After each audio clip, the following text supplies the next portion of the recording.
It's the Kink Consultant Podcast, where we're turning up the heat on all things kink and dating, relationships, and pop culture. So close the door, plug in your headphones, and let's get down to it.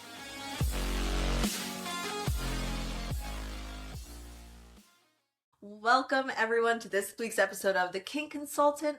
I have Samia Mounts here, and I had the pleasure of being on her podcast, Closet Ed, earlier late last year. Late last year. We're in a new year now. But what year is it? What day is it? What time is it? Where are we? Who am I? When did we talk? All of the things. But it just feels like yesterday. In the intro call, I think, hit it off of like, can I be on your podcast? And I was like, now I need Samia on my podcast. So welcome. Thank you so much for joining. It is an honor to have you. And just to give a little props to your podcast, I think we are aligned in our goal. We are de-shamifying kink, sex lives, things that are considered quote unquote alternative lifestyles. But the question becomes, how alternative are they really if so many people are living them right now? Yep. Right? Yep. Thank you so much for having me on. It is an honor to be here. And yes, we did hit it off in that first introductory call. I wanted to stay on the phone with you all day. I'm deeply mad at the universe that we don't live in the same place. I'm moving closer to you, but yes, it is very inconvenient to not be, it's still far, but closer than I am now. All right, I'll make sure to get deets on that when we get off the line here. But yeah, we definitely have the same goals. Yeah. De-shamifying, I love that. But you get to talk to people who are quote unquote normal. I love it. We know we can't define normal, but you would never think that they had the interests they have. You'd never know. It would be a huge shock to the vast majority of the people who think they know them. If their identities were revealed, people would be like, no, that person? He goes to my church. Yes. I know people who go to church, what the world would call upstanding citizens, and they're still good partners. They're just also consensually non-monogamous. They are kinky. They enjoy BDSM, both light and heavy BDSM. It all exists. We're just forced to put up this front of oh, I'm nothing like that. Right. What's normal is being closeted at this point. I think Alok had a viral clip going around recently where they were like, everyone's in the closet. Everybody is in the closet because in a homophobic, misogynistic, sex-negative, patriarchal culture, the closet includes literally everybody except for maybe, I don't know, Peter Thiel, you know. Oh but even in charge of the company manufacturing the closet that people are hiding in because he literally owns the closet. Probably is still in the closet too. I mean, look at the Epstein files. This is a dark side of the closet, the side of the closet where people are exploiting and using and abusing children. But that part of the closet, the dark part, it gets propped up by the fact that everybody is in the closet. We equate all sex with darkness, and that allows the worst darkness to proliferate because we keep it all in the dark. I have a lot of thoughts on this. I know, I'm sorry. I just went straight to the Epstein files. I'm so sorry. I just realized, though, when you hear about how much people are hiding, I sometimes have to remind myself that I am so open. Recently, in one of my client sessions, he said, how do I act normal going to a sex store? And I had to think about it because I'm so far on the other side of it that I have to remember to empathize of how hard it is. And you saying that, it's how many people walking around us are struggling? How many people listening to this podcast right now wish they could be more open about their desires and they can't, and it's not their fault. Society has taught them it's wrong. That upsets me so deeply. Yeah, so not only has society taught them it's wrong, society's taught them it's shameful and dirty and makes them a bad person who's going to hell.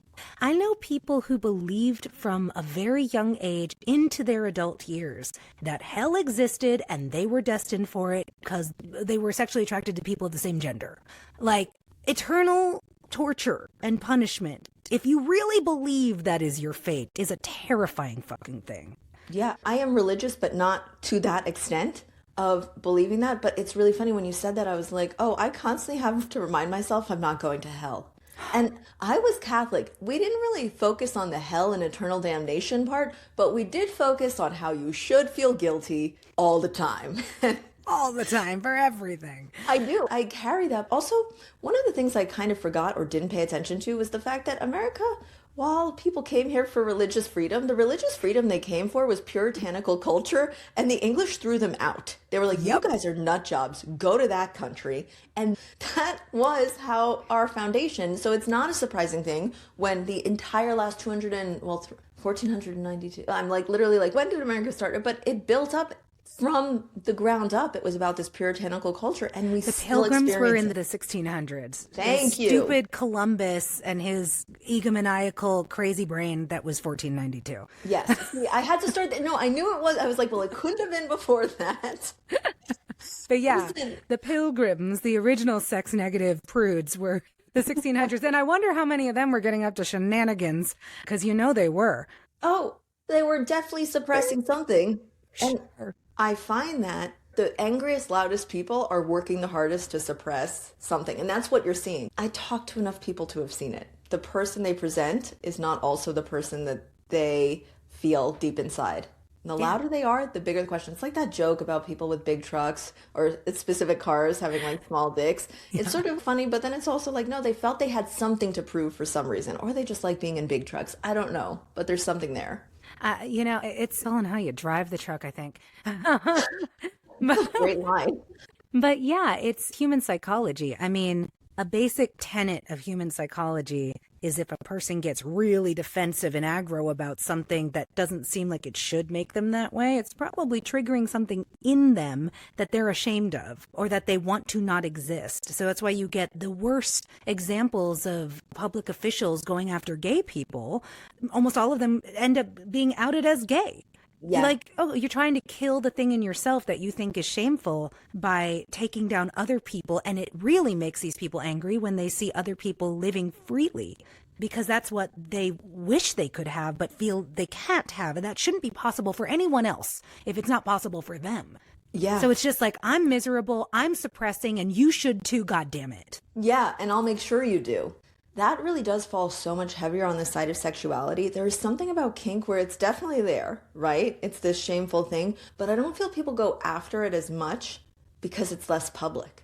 So the very fact that kink is less public almost allows it to be safe from that scrutiny. I'm realizing this in real time because I was like, kink hasn't had its moment, but that also means kink is kept safer because it's not publicly being explored. By the way, I live in Las Vegas, a city where BDSM, the physical impact side, bruising and dungeons are not legal here. So I am somewhere where it's really not accepted still. We have sex clubs though. You can go to a sex club, but God forbid you practice BDSM here. Wow. So I think part of it is kept safer because it's not so much in the public eye, but on the other end, it's again shamed.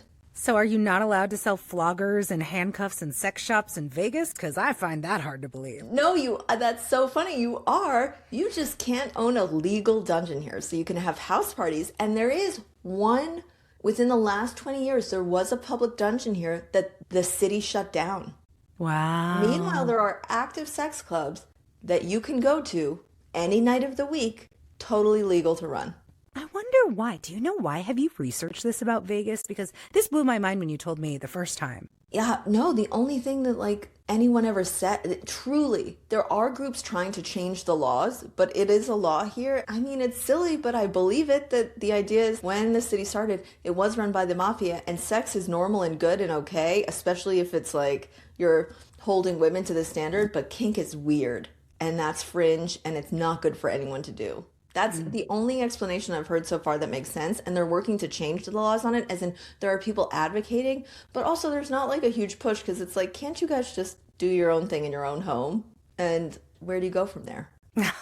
Yeah. I mean, I know where you go from there. I know the arguments for it, but it's hard to push this agenda with people who don't care. It's like, yeah. It seems like you're fine. You're not getting arrested for it. Just be good and stay at home and do it. That's how a lot of conversations about sex positivity get shut down by, sort of mainstream people. It's like, why do you have to talk about it? Can't it just be private? Can't it just be something you do in your own home? Why do you have to splash it all around?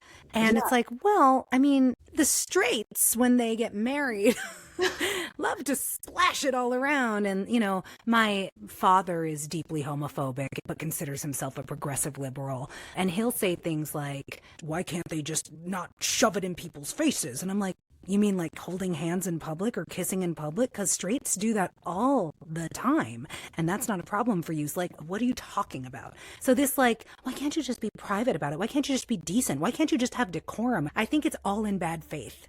I would agree with that. I also have family members, well, they would never call themselves liberal, but they're like, I liked the Clinton policy of don't ask, don't tell. And I'm like, oh my gosh, story for another time on that one. Because it's like, okay, so you're fine with it as long as you're never faced with it and never have to know it exists. Okay. Right. We'll And then it's like we fetishize romantic partnerships so much in this society. And it's such a topic of conversation if you want to build relationships with people, to talk about your partnership or partnerships. And so if you're cut off from that because the way you're having partnerships doesn't gel with what the one very narrow mainstream idea of what it should be is, that cuts off a huge part of you from forming relationships with other people. And that's part of the reason everyone's in the closet. And people have an idea of normalcy that's not real because people aren't being honest except with their very closest friends, and sometimes not even then. And then that whole, we are fetishizing romantic relationship and romance in general. I was recently having this conversation on the podcast with Rena Martin, why people find it so hard to accept that you can be in multiple relationships at once. Because their idea is, well, romance looks one way and it's impossible to do that with multiple people. And I will admit, what we hold up and put on a pedestal as romance would be hard to do with 5 different people because you wouldn't have time for a job. But like your life and romantic life and love, you can be loved and love in so many different ways that it doesn't need to be what society holds up. But all of that to say, I want to hear about your relationship and where you fall on this spectrum that we're discussing. Are you craving deeper intimacy and the freedom to explore your desires without shame? Do you feel nervous bringing kink up with your partner? Or maybe you're curious to start but don't know where to begin? That's exactly where coaching comes in, and I've helped countless couples and individuals navigate kink in their lives and relationships. Book your consult today at amandadames.com and let's make your desires feel doable.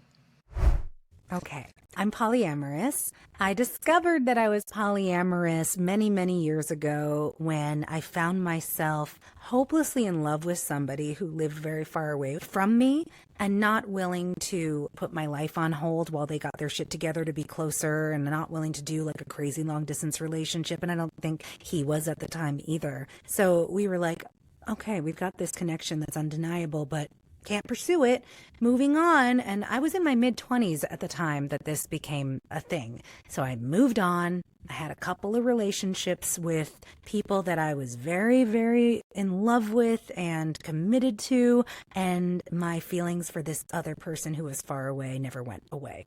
And that blew my mind wide open. So previously to this, I had been a card-carrying subscriber to the monogamous paradigm. I was like, you never thought, oh yeah, I could love more than one person. No, I was like, will I ever be lucky enough to find one person to love me? You know, like Wow, I had ugly yeah. duckling syndrome. I was a late bloomer. My high school and early adult years were defined by unrequited crushes. So I really was like, I just want to find that one person that loves me.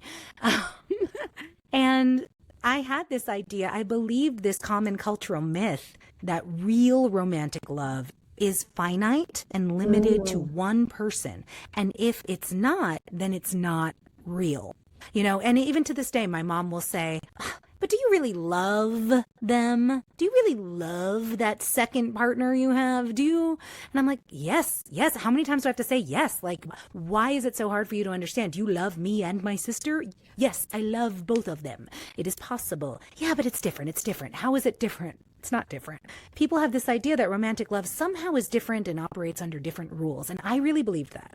So when I found myself in the position of having, you know, 2 people that I was in love with at the same time, and had that happen twice, because I had these 2 different relationships back to back that both went on. One was like 2.5 years and the other was like 1.5 years. I was like, oh my God, this is blowing my mind. I am Jenny Garth in 90210, choosing between Brandon and Luke. Or Dylan, what was his name? Dylan was one of the hotties, and then I think it's Dylan and Brandon. But Dylan maybe and I'm Brandon. wrong. Luke Perry was the actor who played Dylan. That's what it is. I'm her. And I remembered that stupid episode. It's so funny how media really forms our ideas of how reality should work. But I remember her having that moment with the two of them. They're like standing on the street and she's like, I choose myself. And she walks away from both of them.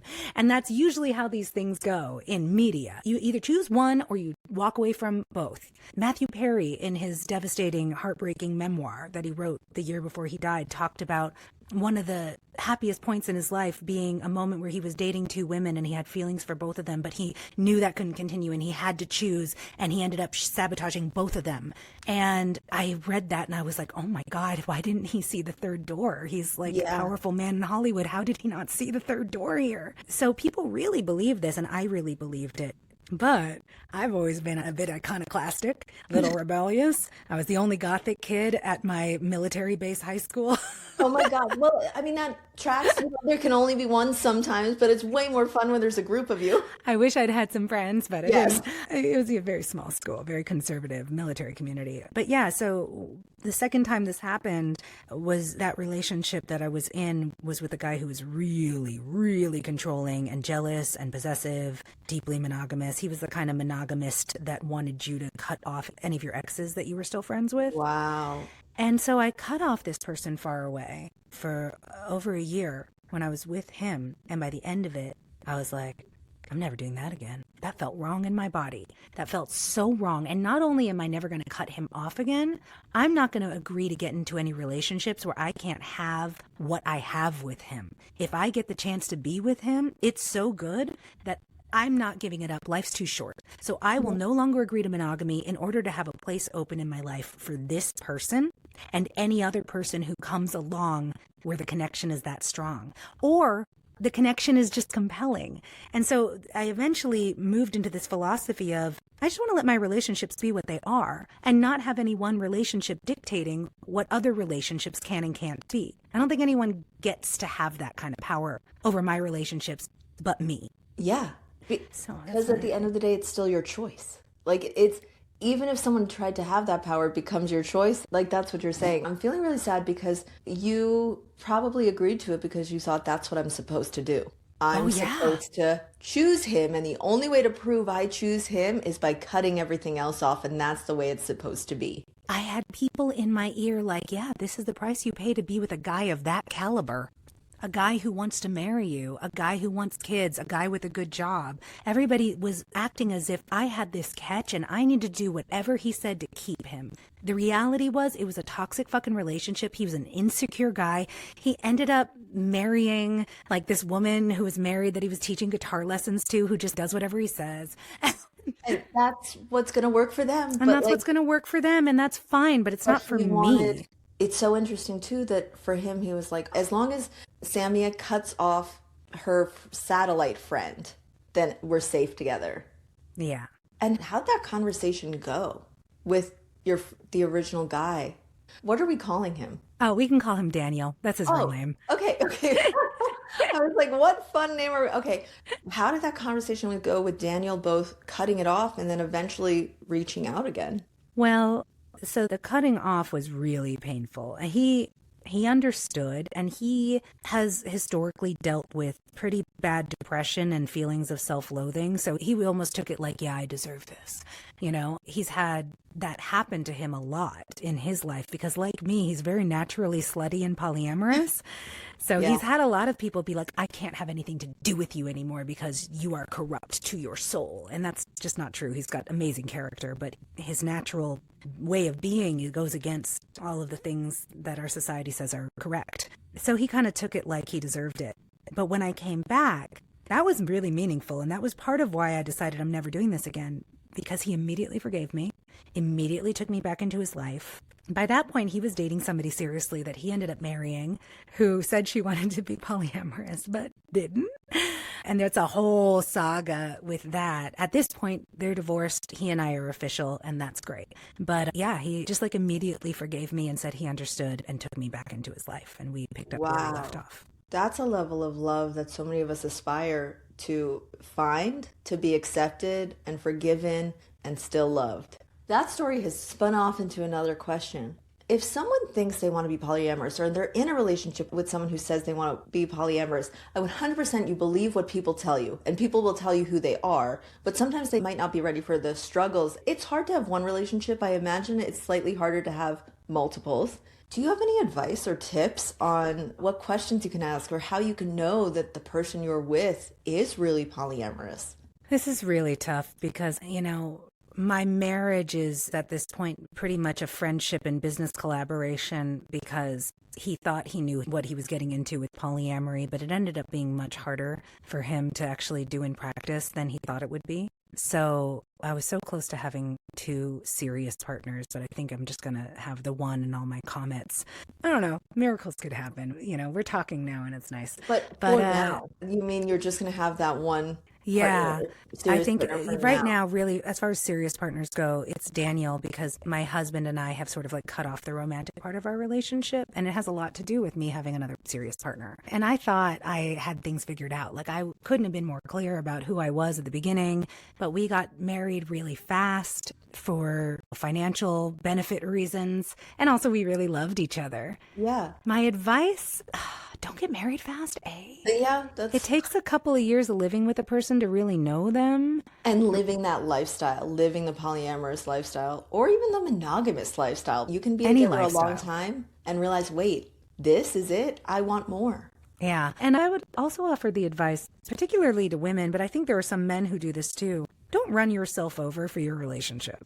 If it is not working for you, whether you're on the side of I'm polyamorous and you're not letting me be who I am, or I don't think I want to be polyamorous and this makes me feel so bad being in this kind of a relationship with you, just talk about it in a way that doesn't make your partner the villain. Talk about it, because you'll be okay if you get out of any old relationship and you'll find new people. You'll be okay. I promise. I promise that too. Can I double down and also promise you will find new people? You will find new people. I know there are times when it's like, it feels so dark and you feel so alone and so abandoned. And I've been there like in the last year of, I'm never going to come back from this. I'm never going to love like this again. It's not true. That's a temporary feeling. So just know that sacrificing your own needs for the sake of a relationship in a way that affects your mental health in a negative way, not worth it. Get out of the relationship. I did that for years trying to save my marriage. So do you think the signs are there then of people who aren't ready to be in it? Okay. Yeah. And I'm getting better at seeing the red flags. By the time the red flags started really being apparent in my marriage, I had already given too much. Like I had moved across the country. We had gotten married. To extract myself would have felt very traumatizing emotionally and financially, but I still gave it too long. Basically, I would say be really clear about what you want up front and be more explicit than you think you need to be, because a lot of times people think they're talking about the same thing and they're not. Some people think, oh, we're going to be polyamorous means that we can have sex with other people sometimes. They don't always think, oh, that means that you're going to have another person that's just as important to you as me, and I'm going to have to deal with that person. And I'm going to have to maybe like share living space with that person. Or if I don't want to do that, I might have to make the decision that I'm not going to live with you, and how's that going to fly? Like there are so many nitty gritty details that people gloss over when they say, I'm polyamorous. What does that mean? It means different things to different people. So get really granular about it. Have really annoyingly tedious, specific conversations with your partners. Explain what you're doing right now. I thought it was really clear that I was kind of slutty and had a lot of lovers strewn across the world. Like the first time my hubby and I hooked up was in a hotel room that my sugar daddy was paying for, and he knew that. I'm like, this is obvious. And I'm telling him about the other people I'm sleeping with and people I have in different places. I thought that was clear, but apparently wasn't. Like, I think he had the idea that once we got married, I was going to just put all that away. This is a common misconception that somehow either you're going to change your mind when you're married or it's just going to naturally change when people tell you who they are at the beginning of the relationship, maybe not explicitly saying it, but you weren't hiding all of these people. But to him, he had that misconception. So the advice is solid. Part of it was my fault, because when we decided to get married, about a month before we did, I said, I really want to focus on you and us right now, because like we're getting married and we're going to move, and that's huge. So I'm going to sort of step away from my other relationships for the time being and focus on you for a while. I meant a couple of months. But I did not say that. You did not clarify that you meant for a few months. So he thought this is the beginning of her choosing me and only me. I think so, because a couple months later, when I tried to have a conversation about any boundaries he'd like me to respect on a work trip back to New York, where we had just moved from, he shut down for a couple of days, couldn't talk to me.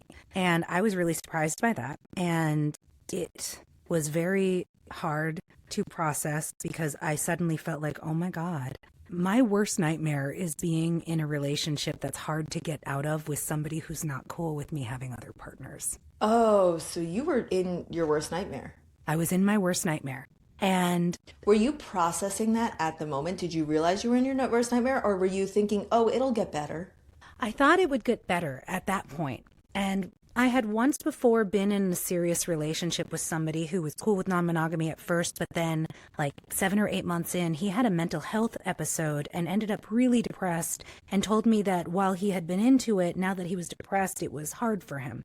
So I offered him temporary monogamy to give him some time because I was really busy anyway and I wasn't really seeing any other people like regularly. So it was easy for me to do. And I told him like, we're going to talk about this when you come out of your depression. So 5 months later we did, and he was shocked. He was like, I thought we were happy. I'm like, I told you we were going to talk about that. Why don't men listen to me? We love to believe the most positive version our mind can concoct. Like that is what I find in every facet of life. It's like we will choose to think the good is going to happen. But in that relationship, he was somebody who listened to me, and we started talking about it after his initial shock. And 9 months after temporary monogamy was instated, it was removed. And then we were like a fully functional polyamorous relationship until we broke up, and we're still friends to this day. Oh, I love that. So it all did go back to... So that was my earlier relationship. So I thought this would work in my marriage. Did not. It did not work. No, but you know what? Thank you so much for answering all of these questions. Because I know this was not the plan. We weren't like, we're coming in to talk about all of these things. But you had reason to believe it could change because it had. But at the exact same time, it had already been what you wanted it to be. It just temporarily paused and then went back to it. It's like depression is the same as being sick in many other ways. It's just like having cancer and being like, listen, I need your full attention right now. So you honored that and then went back to it and then broke up for, I'm assuming, totally other reasons. Unrelated reasons. Much, much later. Okay. 3 years later. You had reason to believe that this was how it was going to go down. Like, he'll come around eventually, but also it must have felt restrictive, suffocating. It did for like a couple months, but then the pandemic hit. And then it was like, well, I can't see anybody anyway. So for a little while, it was like, okay, well, this sort of forces temporary monogamy. And so I can really just give him time and space to work through whatever he needs to work through. The issue was he didn't work through it. He just ignored it. And I don't think it's because he's a bad person or neglecting his responsibility as a partner. I just think he didn't know what to do. And he had things on his mind that he thought were more important, like making sure we were financially okay in this pandemic. And, you know, he was afraid that, I mean, we were all afraid that civilization was going to collapse. Like, remember 2020? Like, it was crazy. He was legitimately afraid that there were going to be rioters and looters on our street. Like, he was getting alarm systems for the house and things like that. And, you know, it was all scary for both of us. Like, he had never lived in one place like that on land before since high school or college because he'd been doing cruise ships for a really long time. He was newly in the armed forces in his late 30s for the first time, and there's so much change, and I didn't appreciate at the time how scared and vulnerable he felt. And the months just went by and went by, and then a year went by, 2 years went by, no progress was made. In fact, the opposite, things got worse.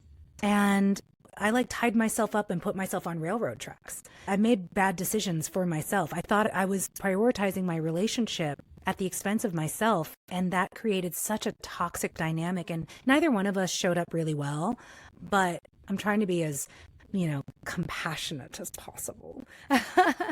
But honest as possible, because this is the part I don't think we talk about in our relationships. Everything you're saying could probably be me talking about my ex-fiance and I breaking up too.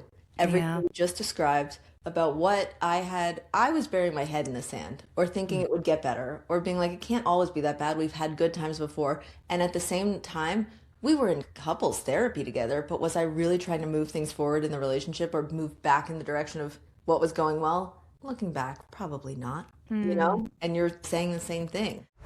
Do you have a secret? Something so scandalous that you had to keep it from almost everyone in your life because you knew other people just wouldn't understand? Yeah, of course you do. We all do. We all got secrets.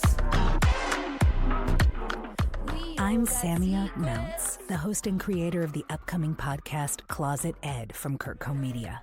My whole life, I've been one of those people who said the quiet parts out loud. I'm pansexual, polyamorous, and non-binary. One of my dreams is to have 2 husbands, and I'm very close. Because I'm so out there, people feel comfy telling me their secrets. I think I've cheated on every single significant relationship that I've ever had in my life. I don't like just one sex. I like both. There's a silent agreement where I have gone out and done some sex work, and we just don't talk about it. These are people who look quote-unquote normal on the outside. My husband and I have never been monogamous. I'm a teacher. I've kind of had to live that double life. I think you just said that Jesus is for polyamory. Well, After collecting so many secrets, I've developed a theory. There is no normal. All of us are freaks, and we are dying to be able to talk about it. I literally can love more than one person, and I find it more fulfilling when I do. Each episode of Closet Ed will feature a different anonymous guest telling their personal truth for the first time ever in public. It was my secret life. I feel so happy. you live in truth, come what may. If everyone told the truth about who they are and what they want all at once, I'm pretty sure we'd be forced to come up with a new definition for normal. And maybe we'd judge each other a whole lot less. We all got secrets. Yeah, and I love him like so much. Yeah. And he's still very much in my life, and we're very much entangled, particularly financially. So whatever happens with our relationship, I want it to be loving. And that's what I'm focused on now. But I had to really like put on my big girl pants and stop sacrificing myself. And it started with me saying, okay, it's okay if you don't want this kind of relationship, but I don't agree to monogamy. And I'm sorry, I just can't give that to you. And if that's what you need to be happy, I can't do it. And I moved to Los Angeles, and without him and without really giving him any say in the matter. Yeah. And we were on the rocks for a while there. Then we decided to get back together. Well, I mean, we never like were legally separated or anything, but we gave it another go. And, you know, for a couple of years, we were fully open, fully polyamorous. But the same problems were there that were always there. You know, the problems really went back to communication, agreements, taking responsibility for the agreements that you make. I find there's a lot of people in this world, and I don't want to be gendered about this because women do this too, but a lot of men, they act as if when they make a relationship agreement that the woman is forcing them to. So they'll agree to something, and then later they'll resent it. And instead of being like, hey, I'm realizing I agreed to this, and I actually didn't want to agree to this. Let's revisit this. Instead of that, it's, you made me agree to that. And that creates this horrible villain-victim dynamic that it's really hard to come back from, and it's really hard to cultivate love within. You know, not taking responsibility for your own emotions and for your own decisions and agreements can catapult a relationship into full toxicity. And I see it a lot, not just in non-monogamous relationships. I was going to say, it sounds like a monogamous, yeah, of course it happens in monogamy too. You forced me to agree to something, but forced at what, like, did I hold a knife to your throat? No. Yeah. And it's hard for me not to connect this to patriarchy and the way we condition boys and girls, because our society makes every effort to emotionally cripple boys. We do them a huge disservice. And to put the burden of emotional labor on girls from a very young age. While there are always exceptions, you know, and people doing the opposite set of behaviors, I do see a lot of men who just don't have the emotional skills for deep intimacy and responsibility with a partner.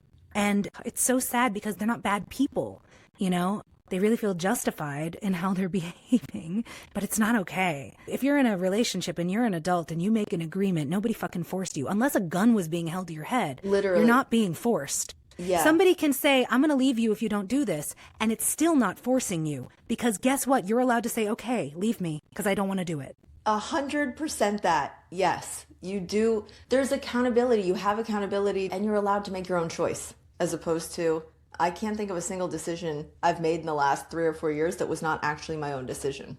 Or, I mean, I just can't think longer back than that, but you're right. So it sounds like you eventually had this open conversation more clearly. Like you'd had the conversation before, but just didn't realize it wasn't clear about the type of relationship you wanted. In my marriage, we've really never been able to find true cohesion. Like we've never been able to really get fully on the same page. It's why we are where we're at.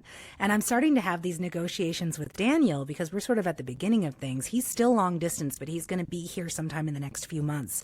And we've been sort of trying to negotiate these things from afar. And already I'm seeing, oh my God, there are so many things that you really have to start by defining the terms you're using. Because I said something to him like, I don't believe in veto power in non-monogamous relationships. No veto power. Okay? You don't get to tell me what to do and I don't get to tell you what to do. We talk about things. And an example of that might be like, I'm going to go see this person and you don't believe that Daniel would have the right to tell you, I veto that. You're not allowed to. Right. Yes. And he's like, it makes me panic to think that we don't have veto power because then, what if the other person is doing something that's putting our relationship at risk? I'm like, then you talk about it. Like come to me and be like, hey, I feel like you're doing something that's putting our relationship at risk. And these are the reasons. I think this partner that you're seeing doesn't respect our relationship and they're doing these things. And I see these red flags and I feel like you're not seeing it because you're in NRE land. Talk to me about it. NRE meaning? New relationship energy, which we all experience, non-monogamous or not. That feeling of like blissful obsession and like infatuation at the beginning of a very sexy new relationship where you just can't stop thinking about them. That's one of the big destabilizing things in polyamorous and non-monogamous relationships because it's like you could have this nice vibe with your nesting or anchor partner and then suddenly you're obsessed with somebody new and they can feel neglected and they might be neglected. Like you might lose track of them because you're so focused on this, and managing that is hard for everybody, and there's a lot of content out there addressing it. But the reason I don't want veto power is because I know from experience that my partner might think something is a red flag that I know is not. They might be operating from a place of deep anxiety, insecurity, and fear rather than a place of facts and reality. Mm-hmm. And I might be able to be like, hey, I see what you're talking about. I take your concerns seriously. I don't want to make you feel bad, but there's no chance that this person is going to change the way I feel about you or turn me against you or make me prioritize you any less. And me going on this date this weekend with them is going to change nothing. So I know that it makes you feel uncomfortable and I would love to do whatever I can to reassure you. Yeah. But I'm going to go on the date because I think that your concerns are coming from a place of fear and insecurity, and that happens a lot. And I want to be able to have a partner that trusts me enough to let me go on the fucking date. And I might come back and be like, you know what? You were right. They said this thing. It was really disrespectful about our relationship. I'm breaking up with them. Give me the chance to prove to you that I will prioritize you when somebody else is trying to get in between us, rather than vetoing it because you're scared. Because that only creates a situation where there's so many unknowns and the only way to create safety in that is by vetoing, when really you want to prove safety exists. Let me show you you're safe, as opposed to kowtowing to your veto. I feel that vetoes are an instrument of control.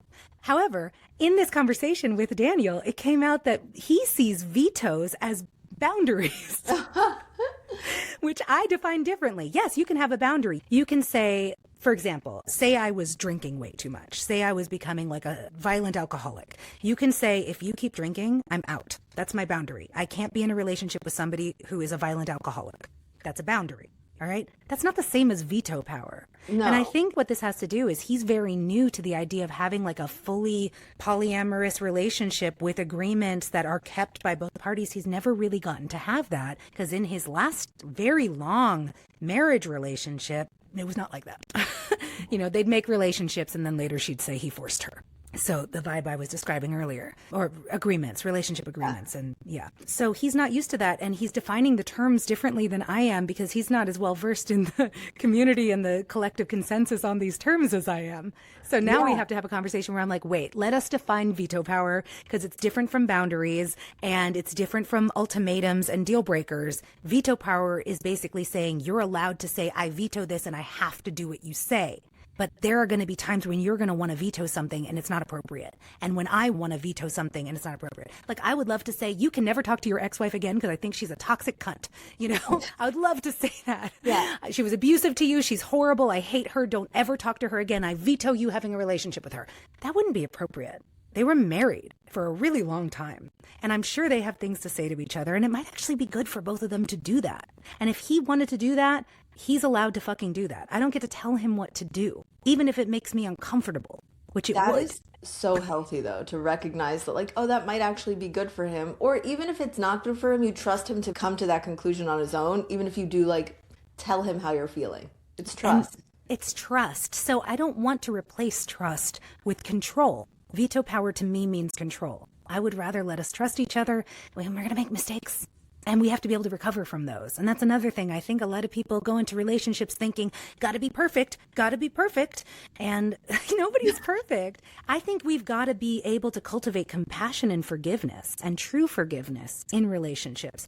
Not being able to forgive somebody and let something go kills so many relationships. It's very true. I have been guilty of it myself. I think it's never just the one thing that kills the relationship. I usually think there's more things, but not letting go and bringing it up over and over again. But also everything you're speaking about is like one little building block. Yeah. That's part of an important foundation to any relationship, not just polyamorous relationships. Exactly. And that's the thing. All the skills that make one adept at managing polyamorous relationships are the same skills that work in monogamous relationships. It's why when you have successful polyamorous relationships, the people involved are often so wise and emotionally advanced and have such incredible communication skills. Like, you have to. It's like, to be in a successful relationship, no matter what, poly or monogamous, you need to be able to do it. I think polyamorous relationships expose the cracks a lot faster because you start putting everything to the test. I'm monogamous. We've talked about this. Me and my partner are monogamous. It is something that I'm going to say, pretty committed to, because it's like, well, are we ever going to play with other people? What does that look like? We're not sure. But at the moment, I know that I would struggle with that. If he had new relationship energy with someone, that would take a lot. And I would only probably be okay with it because I already feel so comfortable talking to him about everything. I know he'd respect the feelings I was having and we would talk about and work through them. So that's what I mean. It exposes it faster. If we didn't have that foundation of talking, we'd be screwed. Yeah. The relationship would be in harm's way. Okay. Speaking of terms, you are polyamorous, right? It's like an SAT question of like, are you then consensually non-monogamous? Is that polyamory? And I view it as that, right? But like, I'm like, okay, let me question my own things. You are polyamorous. That is a type of consensually non-monogamous relationship. But not everyone, this is a teaching moment and me clarifying, not everyone who is consensually non-monogamous is also polyamorous. Under CNM comes those like just having sex with someone else, the things that tend to confuse people. What you described is your definition of polyamory. Some people might be confusing with what we're talking about is consensual non-monogamy right now too. Like what I find. Yeah. So I want to say first off, like, I don't think we need the qualifier consensual or the qualifier ethical when we say non-monogamy. I think it's enough to say non-monogamous. And the reason I say that, and if anybody out there is aware of the existence of the wonderful Dr. Wednesday Martin, you'll know where I'm getting this from. And if you're not aware of her existence, go check her out because she's amazing. But she started speaking really loudly about these terms, consensual and ethical non-monogamy, being very based in privilege. They're very based in a situation where you have the option to do it above board because you will be safe and you will not lose your home or your children or your life. There are people who do not have that privilege, who cannot take non-monogamy for themselves, who are in situations where they're being controlled, being abused, they're financially dependent. They don't have the option. And there's also people in situations like, say you've got a spouse that you love very much, but they're terminally ill and they've been that way for years and they can't fuck you, but they'd be so heartbroken if you wanted to fuck other people. What do you do then? Yeah. Is it ethical to have sex behind their back and not tell them? No, maybe not. Will it keep you sane in a horrific situation that's heartbreaking and difficult and help you feel like you're still alive as you watch your partner die? Yeah. Maybe. Am I gonna judge somebody for doing that? No. So I don't think we need consensual or ethical. Non-monogamy is non-monogamy. I agree with that. I'm really glad you kind of clarified that because I do get hung up on the CNM versus ENM and what it is, but then also I do not villainize cheating. And I talk about this frequently because there are so many circumstances we don't know or understand. I talk enough about this that I know the terminally ill spouse. Most people will then agree, yes, that's okay, right? They will go through their own moral code and decide. But then if it's any other reason, I think this idea that we are in charge of policing whether or not someone else can be non-monogamous is part of the problem. And that's we don't need to do that. Yeah. There's an element of mind your own fucking business. Yeah. So just non-monogamy is fine. And polyamory is just a version of non-monogamy that allows for romantic connections as well as sexual connections. But personally, and I'm a little different when it comes to this. I don't think it's necessary to really create that distinction because the people out there who are like, oh yes, we're non-monogamous. We only have sex with other people, but we don't fall in love with them. All right, keep doing that for long enough and one of you will. Guarantee it. Because you can't control that. You can fall in love with somebody else without having sex with other people. It happens all the time. Yes. Happens all the fucking time. You can't control feelings. Everybody is polyamorous. Everybody loves more than one person. We do. I mean, unless you're a very sad individual, if there's only one person in the world you love, yeah. I had 2 friends I talked to this morning. I told them I loved them both, and I meant that. Exactly. So polyamory is actually the norm, but because we put romantic love in a different, strange category than every other kind of love, nobody wants to admit that. But the reality is romantic love functions exactly like every other kind of love, except maybe it doesn't have the same, well, I was going to say maybe it doesn't have the same kind of longevity or reliability as, say, parental love, but there's a lot of parents that stop fucking loving their kids. Oh, totally. Or who never did in the first place. Can so now we don't want, we don't want to afar. Right. We don't want to talk about that either, but that's a real thing. Like, I think my father thinks he loves me, but he certainly doesn't act like it and doesn't like me. You know, it's like all of these terms are very messy because we have ideas of how things should be, but that's not how they actually are. So I'm polyamorous because I admit that I love multiple people in both a platonic and a romantic sense. Right now, I have one serious romantic partner, and I have a lot of comets that are more like friends with benefits or very casual dating relationships. And I'm open to that shifting and changing organically over time as it has and will. And that's it. I don't think it's that complicated, actually. I don't think it is. And I recognize to give monogamy my corner, not that you're taking away from it. I also want to point that out. Nothing you've said has taken away from my monogamous relationship at all. I'm over here being monogamous and I'm fine with it. I agree with everything you said. I'm like, I love many people. And then I also recognize personally, my monogamous relationship allows me to live out the fantasy of the BDSM and dynamic I want. And I'm very happy to live in that. And see, and monogamy is just an agreement to not have sex with other people. It has actually nothing to do with romance, because romance is something you can't really control. I mean, I guess it does include not having romantic experiences with other people, but I would argue that going on an epic road trip with a bestie is a romantic experience. Which I did, yes. It's a lifelong memory created, and it's an intimate experience where the two of us experience things together that you had to be there. Because I can't explain how angry I was at the minivan that kept cutting us off multiple times unless you were there, because it's the little moments. It's the excitement that builds between you two in the real moments of these things happening, you know? So you can have romance without sex. Yeah. And shout out to my friend Mia, though, who I had this wonderful experience with of road tripping across. Wonderful. Not the whole state, but yes. And she is one of the friends who I was on the phone to, and I said, I love you, because I do.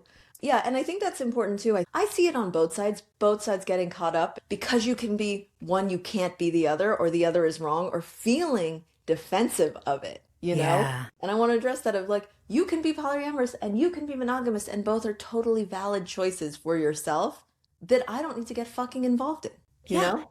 And also, let's normalize when we feel defensive, immediately questioning that and going, wait a second, what unmet need in me is getting defensive about this? Why am I getting defensive? Why do I need them to operate in a different way than they are when it doesn't actually affect me at all? What is it that I want that I'm not getting? You know, it's just like the same way polyamorous people, when they feel jealous, instead of going, you made me feel jealous, I hate you. You know, they go, wait, why am I jealous? Am I being treated badly? Am I insecure about something? And that's how poly people deal with jealousy. If they're advanced and experienced. The same thing with defensiveness. If you're getting super defensive about something that doesn't actually materially affect you, investigate why, because there's something there. It is actually sadly that simple. The answer to the question might not be simple, but asking yourself, why is this coming up? That part is foundational. It's fundamental. It's pretty easy to do. And it's the emotionally mature thing to do. It's just in this culture, we've normalized emotional immaturity. If you're jealous, it's somebody else's fault. If you're defensive, it's somebody else's fault. Any bad feeling you have, it's somebody else's fault. They need to be stopped. That is childish behavior. And that is the behavior of our political leaders in this world. I don't disagree with that part, but I also wonder, suck it up. No, I don't agree with that. But my point is that the answer is, I'm not telling you to suck it up. I also think that if we have a feeling, the idea that we're having a feeling that we can't control gets shamed too. So then we lash out because it's like, you're making me feel something right now. And I have emotions and I'm not supposed to have emotions. And I think there's something there too. I think that too. So we're talking about all of these things, and we're talking about judgment from monogamy or judging on both sides and just like living your life and not getting into other people's business. But like, your mom knows about Daniel then, based on earlier conversation. Yeah. And her thing now is like, oh, it's going to be so great. Once Daniel is here, you're going to just want to be with him. He's the one for you. And I'm like, Mom, you don't understand. Because here's the other thing. I'm happy to admit this.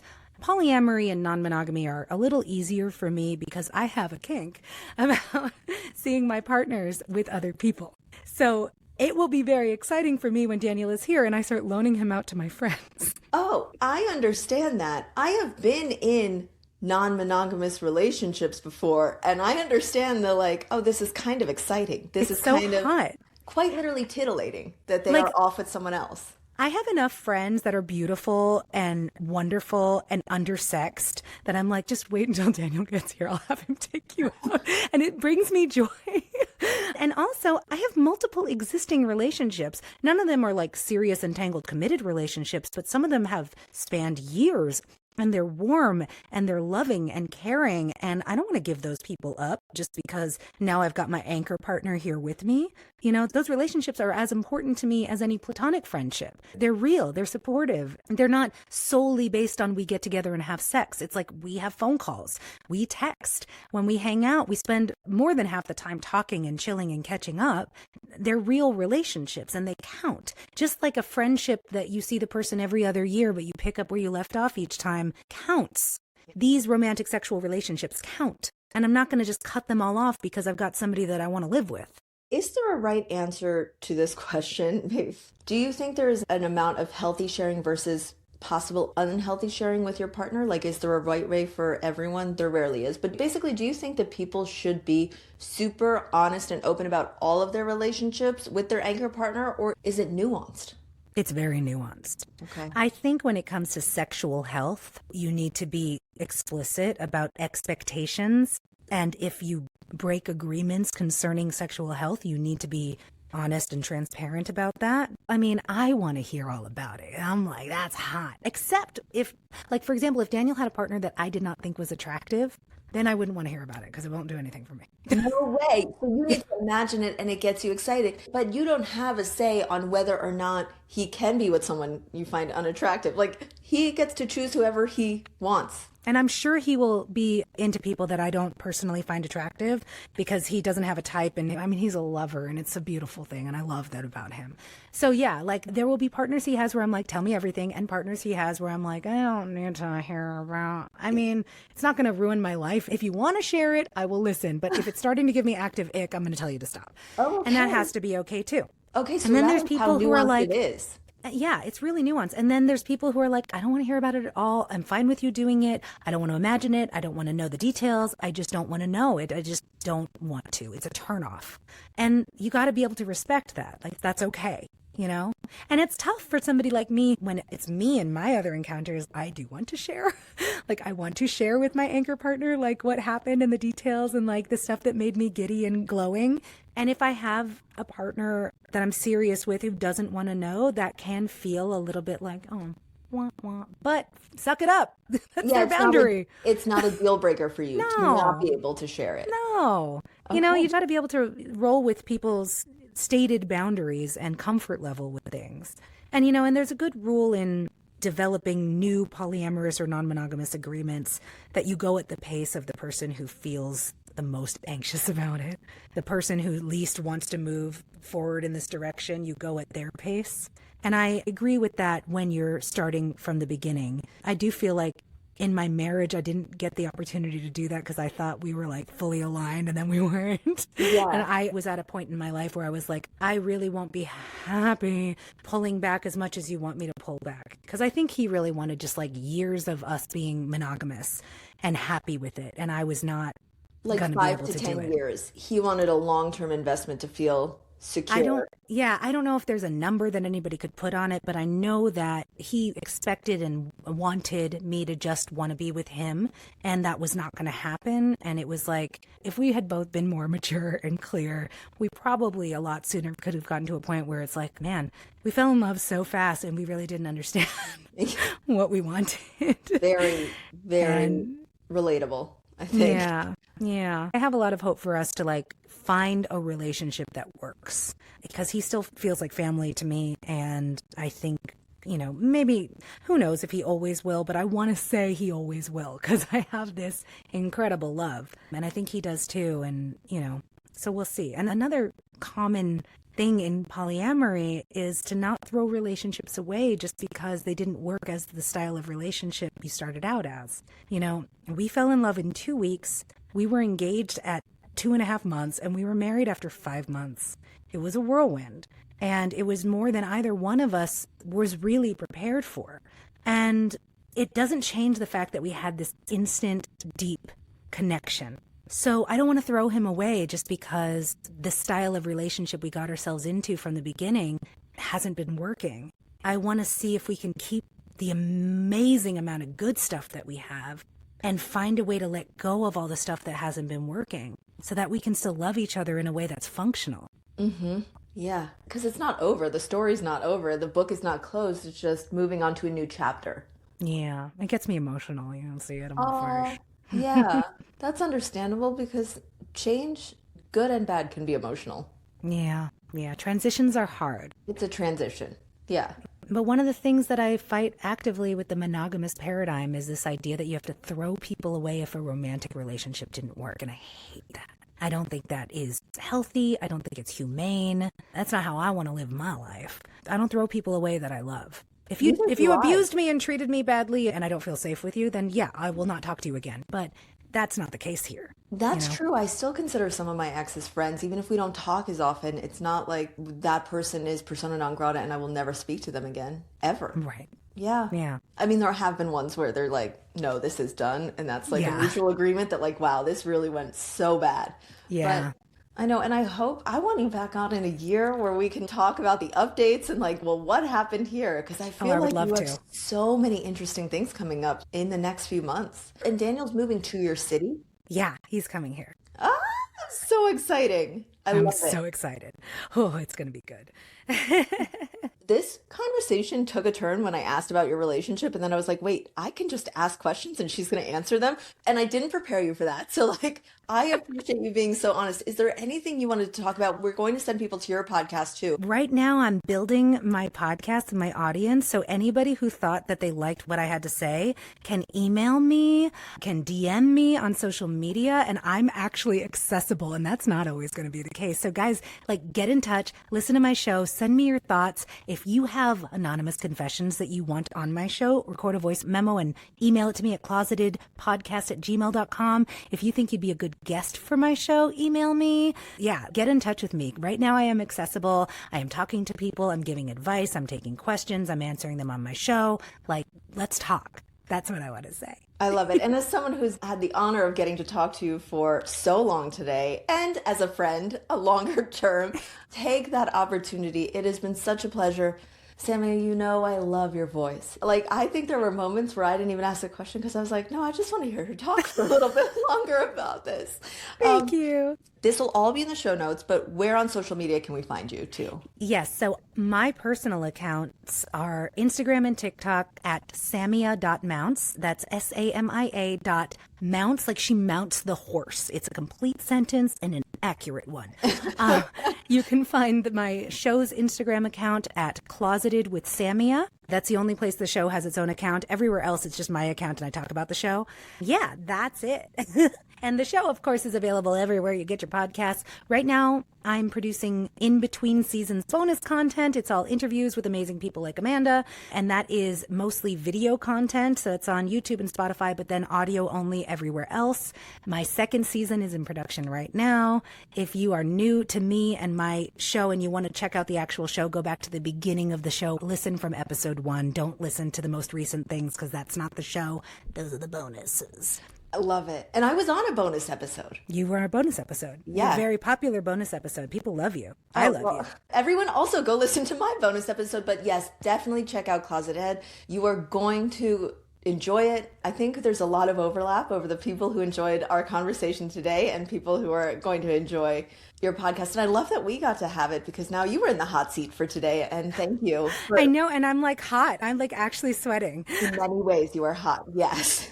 Thank you. Likewise. But keep us up to date. Let us know. Everyone go follow Samia. We need to follow this story. We need to know. Do you ever share these intimate parts of your life anywhere? Or have we just gotten like a lucky peek behind the curtain on today's episode? Honestly, kind of a lucky peek. Like I am starting to get more comfortable with sharing these things, but it's new. And yeah, this is the most I've ever shared.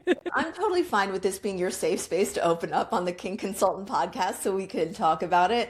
I love it. I appreciate you so much for being my friend, for being on the podcast today. And it's an honor. I can't wait to follow along on the journey. Thank you, Amanda. I'm so happy to be following along on your journey too. You're incredible. Thank you so much for having me. Thank you for being here. If you enjoyed this episode, don't forget to subscribe, leave a review, and share it with anyone who might find it interesting. And if you have any questions or topics you'd like me to cover in future episodes, feel free to reach out. Email info@thekinkconsultant.com. Until next time, keep on kinking on.